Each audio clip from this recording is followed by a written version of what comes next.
आणि शिवसेनेच्या नेत्या सुषमा अंधारे सध्या आपल्यासोबत आहेत। सुषमाताई, अजित पवार यांनी एक अत्यंत मोठं विधान केलेलं आहे की राजीनामा द्यायचा की नाही हे स्वतः धनंजय मुंडे यांनी ठरवावं। तुमची काय प्रतिक्रिया?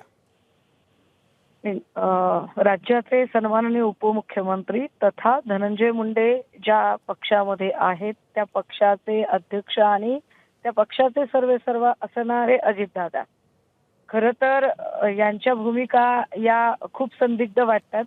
कारण एकीकडे जे देवेंद्र फडणवीस असं सांगतात की त्यांच्याबद्दलचा निर्णय हा त्यांच्या पक्षाने घ्यावा, परंतु त्याच पक्षाची, त्या राष्ट्रवादी काँग्रेसची एवढी नाचक्की करणारे सुरेश धस हे देवेंद्रजींच्याच परवानगीने सगळं करत असतात आणि तरी अजितदादा त्यांच्या सोबत राहतात। याचा अर्थ अजितदादांना धनंजय मुंडेंची किती नाचक्की होते, धनंजय मुंडेंचं काय पतन होतं त्याच्याशी काही घेणं देणं नाही, तिथे सत्तेत आहेत।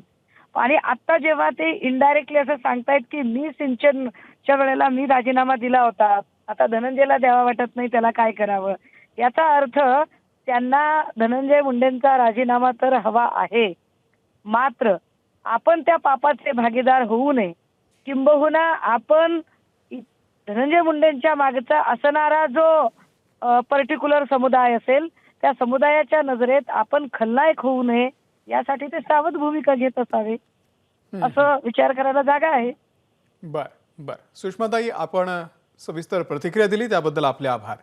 तर राजीनामा द्यायचा की नाही हे आता धनंजय मुंडे यांनी ठरवावं असं अजित पवार यांनी म्हटलेलं आहे आणि यावरून आता एक नवा वाद, एक नवा अध्याय या सगळ्या प्रकरणामध्ये सुरू होतोय असं दिसतंय।